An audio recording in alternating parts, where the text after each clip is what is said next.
Hey, babe. It's been Look at that. someone just tried to assassinate you. She came in the left side. Ladies and gentlemen, let me just give you a clue. This is Richard Parkinson's Lewis. That's right. I have Parkinson's disease, and I'm not giving up. So if people have it, keep fighting. I'm going to fight with you. And if you have other problems, don't give up. Don't give up. Even though I wear these glasses now because I have no eyeballs left and my gums are falling out, I don't care. I love comedy. And the person that I write is one of my best friends, Mark Volman, half of the Turtles and half of Flo and Eddie and half of Frank Zappa's. I mean, he's an icon. And his other part, where the fuck is Howard Kaylan? You know, I wanted the Turtles to come on, and I only have a turtle without a shell. Mark, well, I don't know. I think he's where. This is like, you know, the Martin and Lewis breakup. He doesn't show up on the set. First of all, let me just welcome to Alive and Unwell. This is Richard Lewis. I'm here with half of my friends. This is Mark Volman. We're waiting for Howard Kaylan. They were old friends of mine for 40, 50 years. There's so many stories we have that are worth sharing. And we'll start without Howard. First of all, I hope you're feeling well. You're in a chair that. Are you in a medical office right now, or are you at home? I'm at home, but we staged it like a medical office, so you'd be feeling comfortable. Well, what I have, you see, this is a picture of Lenny Bruce. But once the show is over, I have the trucks outside, and I send all these pictures back because this is really a hospital room. I didn't want to. No, how are you feeling today? I'm excited. Are you feeling good today? I am feeling good today. Thank you. You look great. And if anyone says you have hair like Arlo Guthrie, I'll tell you right now, I will take a hit on them. It's unfair to did you ever perform with Arlo? Because your hair, I always thought about Arlo when we hung out, because you have very similar hairstyles. I have heard that several times. That my hair resembles, yeah. How do you think Arlo felt following the footsteps of his father? Did you ever sit down and smoke a joint and discuss that with him? I never have. Never have. You think that would have been distasteful? Arlo, it's great to see you. Great show. Come here a second. Listen, you know your father. I think he would have probably gone for it. I think so too. I met him a couple of times, and we haven't. You know, I wish we could have traveled together.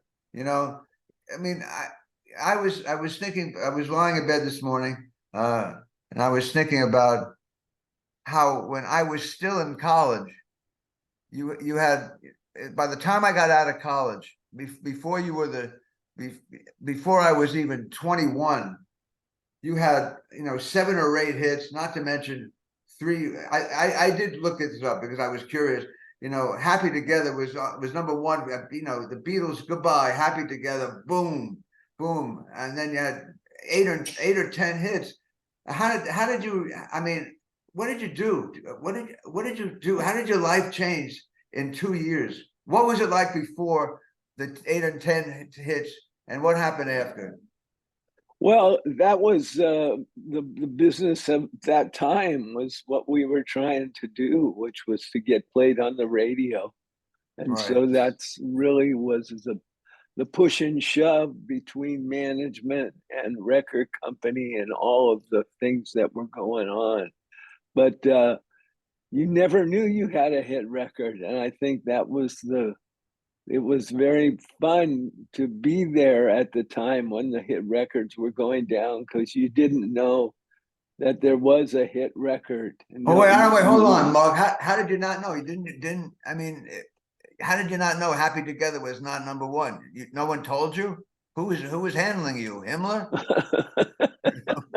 No, I think Happy Together was probably one of the only records we made that we felt had a number 1 feel to it all the way around. But you never know. In the end time, you never know if it's. We had a small record company. We were on a very small label called White Whale Records. Right, I remember that. And And White Whale didn't really have the firepower to compete with the Beatles and the Rolling Stones and a lot of these artists. But Happy Together broke through for us in a number of ways, and that was about the only record that had had hit record kind of written all over it. But what about but the harmonies? You guys were so famous for your harmonies. I mean, I'm still like in your late teens here, early 20s. Eleanor, that had some of the greatest. Eleanor, gee, I think you're swell. Come on, that has hit all over it. A song basically written by Howard. Howard composed. We were working on an album called The Battle of the Bands. And what was the name of the album? Yeah, Turtles Present The Battle of the Bands. What's the concept? The what? What was the concept? That you would be different bands on 10 tracks? Exactly. We did a country song, a bluesy song, a rock song, and so forth. And so, yeah, it was a good, but Eleanor was the song from Battle of the Bands, and Eleanor was sort of to make fun of us, for us to be made fun of, because we were mocking ourselves. We were making fun by doing Eleanor, gee, I think you're swell, you're my pride and joy, etc. But I wasn't suggesting the lyrics were, Dylan-esque by any stretch. Yeah. But the melody was great. And so I'm not going to do, this is not about your resume, because I mean, the Turtles were amazing. Although the spelling of the Turtles, wasn't it there was something bizarre. You spelled it differently. Oh, I know. I remember this because the Birds were Byrds. Is that why you did the Turtles? Yeah. Well, we ended up not using the Y, and we called it the Turtles like normal because we thought it would be a little too dopey to use eventually we all felt that the best thing was not be Turtles with a Y. So what about the Beatles? Now that I think of it, didn't they spell that? Yeah. I'm such an idiot. But they spelled Beatles. So I mean, if the Beatles could do it, the Turtles could do it. And they certainly did with the BEAT, with the Beatles. And that was, we held on to it for a long time, but we ended up doing it the Turtles normal. Right. Listen, I remember I was thinking back about your history because I know you for almost 45, 50 years, and I haven't gotten into you being my butler, you and Howard. I hope to get to that. And I am a recovering drug addict for almost 39 years, but not when I hung out with the turds and the turtles and the birds. Not the birds. But how did you ever segue from being the Turtles? I know you were brilliantly talented and you're singing, the harmonies are unbelievable and musicianship, but how did you segue from the Turtles? I'm not goofing on you, to Frank Zappa and Mothers of Invention. It's a segue from hell, as someone might have said. Well, that's me. I came up with that, Fred. Now, how did you meet Frank? How did you meet Frank? Frank was doing a concert in Los Angeles, and we had met Frank in New York years before, 1967 or so. We had met Frank at in New York. He was playing the Garrick Theater. The Garrick Theater? In the Village in New York. Not the Lou Gehrig Theater, you're talking. The Lou Gehrig Theater was a very tough venue because people had to stand up, and before the rock group came out, you heard this. This is the luckiest day I've ever had. This is the luckiest day of my life. Life. I'm proud to be a Yankee. And now the Turtles, everybody. Hey, I've got to tell you, save the thought. I can't think of the comic's name, but best friend of Letterman's.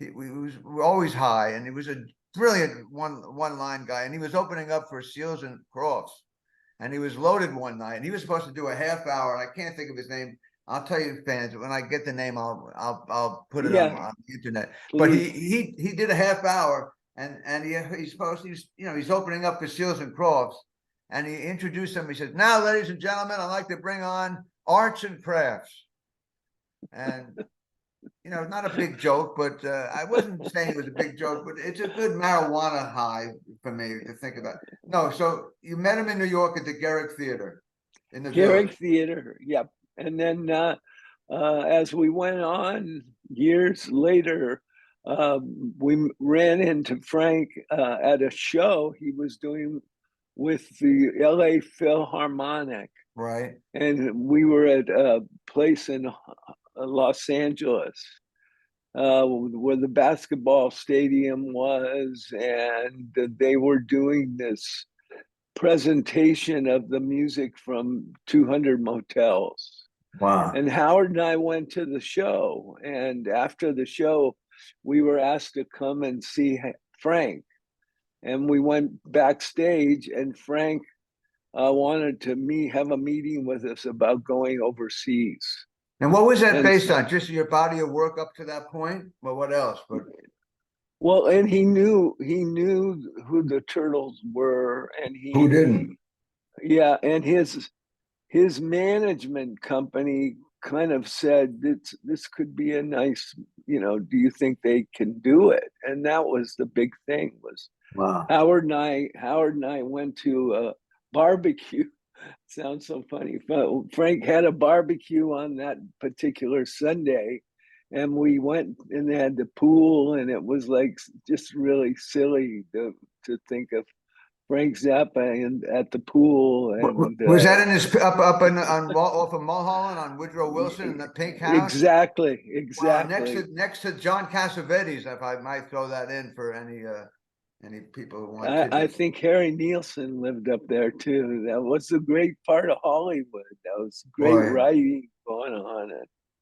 But he was already establishing himself as quite the genius, and it must have been you must have felt pretty revved up with getting an invite from him, don't you think? Is that what you thought?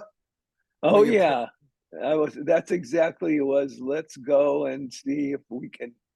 We didn't really think that we would fit in at the time. We didn't really know what he was trying to do, but the way it materialized, he was definitely aiming to go overseas. He had 8 shows, and so we thought, well, we'll do the 8 shows. We learned a bunch of hours worth of material of his stuff. And Mark, 8 shows or 80 shows?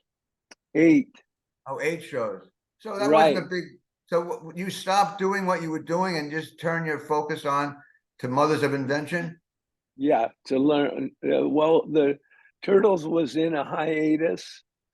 We were sort of caught in a lawsuit legal thing where the record company was not going to pay us because they say that they owned everything. They said they owned the record company. They owned them. They owned all of the songs that we had made, and they were trying to take the name the Turtles and not give us anything. And so we filed a lawsuit, a $2.5 million lawsuit to wake them up, that we were looking for payment of all the stuff. And it took nearly 7 years for us to get paid, but we ended up winning the lawsuit, albeit it wasn't as much as we had hoped, but it was a good payday for that period of time. Right. It's amazing. These stories are bound, every getting screwed over back then. It wasn't, it's just not as simple as saying, oh, everybody was stoned, man. Yeah. Just everyone had lawyers. The lawyers would seem to be stoned on your behalf. But you finally, I mean, you had a lot of, there's been other lawsuits. I think Cirrus was a lawsuit way down the Yeah. line too. And Well, what was that the was basis of that? This with that, it was like they weren't paying money.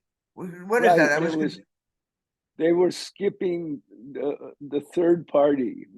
They had always been getting paid for publishing and songwriting ownership, song ownership, and songwriting for publishing, but artists were not receiving any money for performances, for Let me be being. clear. I'm sorry, Mark. I want to be Yeah. clear. You're talking about Sirius Radio, not Yes. why Yes. would they? I mean, they should have been paying royalties every time songs were played. Wasn't that the basis of the lawsuit? Or they're saying they own the music? Yeah. Well, no, that was. Yeah. Well, basically, they were saying that we had put the artists in jail. They were trying to say that we were going to prevent the artists from getting paid for their money, when in essence we were trying to get Sirius XM to pay the artists who were being played on 60s at 6, 50s at 5, all those shows. No artist was getting paid for the performance of those Wow. songs. I have your, And I want to surprise you right now. Your lawyer from that time is here. This is your life, your lawyer, and unbelievably so. Howard Kaylan, who was half of the Turtles, became a lawyer to try to screw you and get more money out of you. Howard will be the first to say, Howard, I let you in, Howard. He's connecting to audio. We're talking about this is lawsuit Monday. I let him in, Volman. I let him in, and he doesn't even spell his name right. Maylan. What is that? Some kind of what, honey? Please, Kaylan, I was having such a great conversation with Mark, and he says he's waiting in the wedding room. I let him in. Just his name shows up on a billboard. Howard, you're really. Let's make believe he's scared, Mark. This is a great bit of information. This is a great bit of information. How was it settled with Cirrus? And Jewish word is Cirrus. The artists began to get paid. That was the end result of all that, is that all the artists who were being paid on Sirius were getting paid. And how did you? But you weren't the only acts getting shafted at that time. So was it like a class lawsuit with all sorts of acts, or you weren't the only? You weren't spearheading it, were you, or were you? Because it's a great story. Are you there, Howard? Is Howard alive? Maybe we're haunted today. Yeah. I hope he's okay. Howard, I can't do mouth-to-mouth recitation. I can't. Well, this would be good for the documentary. I saw 200 motels in the Village. Were you? I forget if you were starring in it as well. Were you in the movie 200 Motels? Yes. It was supposed to, at that time, it was like, everybody come over, we're going to get so whacked and then go see 200 Motels. I thought it was a terrific movie. They don't, can you get it on cable now? Do you know? I believe so. You see it on cable now. 200 Motels. 200 Motel. Yeah, I think it's available. I don't really know. I haven't seen it in quite a while myself. So listen, you've been on tour now. I know Kaylan wanted to take a pass for a while. He just couldn't do it anymore. But you have kept the Turtles and Flo and Eddie alive, just like you guys. I love you guys. I remember one of my favorite albums is Moving Targets. Just what a rock and roll album, And people were confused. It was when you used to go on the road. It was Flo and Eddie, it wasn't do the Turtles. You introduced the Turtles. You were so psychedelic. We're Flo and Eddie, but we're really the Turtles, but we're really Martin and Lewis, and Richard Lewis is not a comic yet, and he will be. It was a very confusing billboard. We might be Flo and Eddie. I forget what Flo stands for. It was sort of a sexual fluorescent light bulb or some shit like that.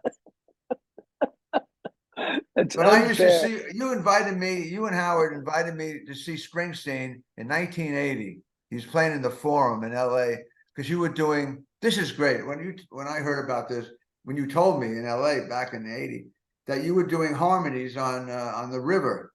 I forget the name of the song. You would know the song. What's the song that you did with Bruce? Hungry Heart. Hungry Heart. Hello. Yeah. And Yeah. and you gave me I forget which poor ex-girlfriend I was with, but I was standing by the stage for the entire show. It was just too much, man. And how did you even wind up meeting Bruce to have him want you to do harmonies? Well, we got to know the band guys were very, nice about letting a show happen where we went and sang in Cleveland, and we were in Cleveland, Ohio, and Bruce was doing a show with Ronnie Spector. Whoa. So, I mean, it was a massive show, and Wow.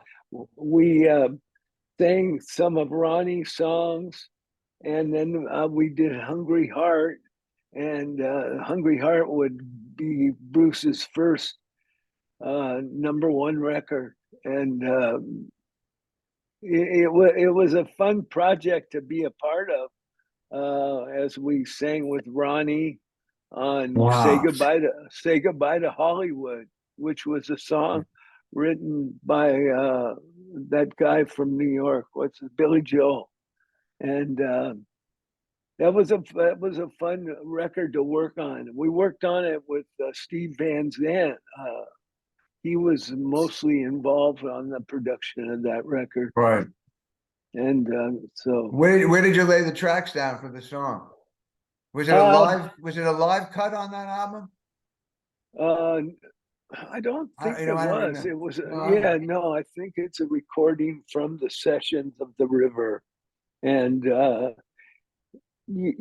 one of those things where you leave in the afternoon feeling like you had a really good response and good song, and it ended up being a big hit for him, and he was really great about it. He was one of the first background people we worked with who actually paid.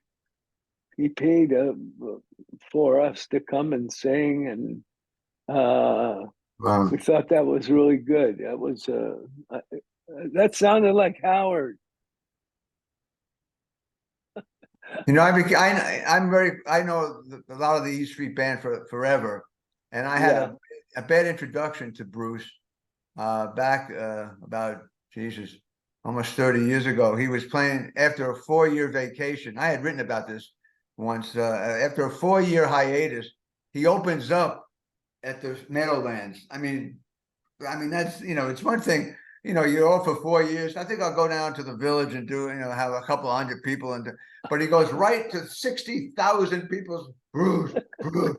After a 4-year hiatus. This cat's unbelievable. So I was very loaded at the time. I was I was a drug addict. So I got this big stretch limo. I had a girlfriend at the time, I guess, I imagine, and a couple of friends were doing blow in the limo, and I was a mess, man. I really was a mess. So, but I loved Bruce and the band, and just about an hour before the show, I tell everybody I'm going to go down and meet Bruce. I mean,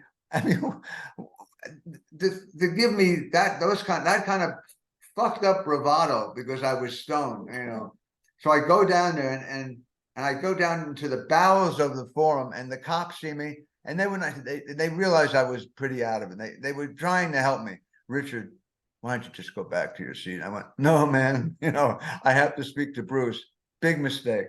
This is during the time when he was lifting weights. He looked pretty, pretty strong. Looked like one of those Robert Downey Jr. films. He could have been one of those cats. And I knock on the band. Imagine this, Mark. I knock on the band door. You don't do that when the band is meeting before they're performing it the first time in 4 years in front of 40,000 people. I mean, that's what drugs made me into, a moron. So he comes out, and this is why I went down there. This is why I went down there. I said, Bruce, and he looked at me. He knew who I was, and he said, he looked at me, and I looked at him, and I went, Woody Guthrie, Bob Dylan, and you. And he looked at me. I thought he was going to cold cock me. And that's how important it was for me to get down to introduce myself. So the next day in the New York papers, I was reamed by all of this. And as it turned out, when I got sober, I apologized, and he wrote me a beautiful letter, and he invited Joyce and I to one of his concerts here. And in fact, I wrote a book about 20 years ago called The Other Great Depression about my recovery and everything. And just before I had to hand it in to the editor, I had this notion. I said, I just got to ask Springsteen if I can get this one quote to open the book. And it was from a Lucky Town, the song. And the lyric is, Mark, it's a sad man, my friend, who's living in his own skin and can't stand the company. And that's who I was as a drug addict. And everybody, I guess, who was a drug addict. And I somehow manically got to his manager and his lawyer, and they faxed me back, you can use the quote. I felt I came full circle with them. And, as long as, we don't have much time, and I miss Howard, but I got to tell you, being your friends and knowing your history and loving the Turtles and loving Flo and Eddie and loving that you were with Zappa. I don't remember how you worked with Zappa, because I know he had an accident in Europe. Didn't he fall on stage, but you had to then wind it. What happened with Frank that you had to stay with the band? Right. Frank was pushed. We were at the Rainbow Theater in New York, and we were finishing a show at the Rainbow Theater in New York, and we bent over to say goodnight, took a bow, like the Beatles did. We did that Beatles bow, and the Beatle bow. Kid came running up on stage, and he pushed Frank, and Frank slid about 9 feet down the, what do you call that? Orchestra. The orchestra pit. And he slid down and hit the back of his head on the cement, fractured his skull, broke his leg. I mean, he was out for about almost 2 years. And that was our last show together as a band. I thought you said he was out after the fall for 2 years. He was out performing. So right. Yeah. That was the last show, or did you stay on? Well, what did you do? That was it for the band then, without Frank. Well, that was the last show as the Mothers with Frank. We again later did some things, but that period of time, that was the 200 Motel live at the Fillmore East, live at Carnegie Hall, where we did 6 CD release. Working with Frank was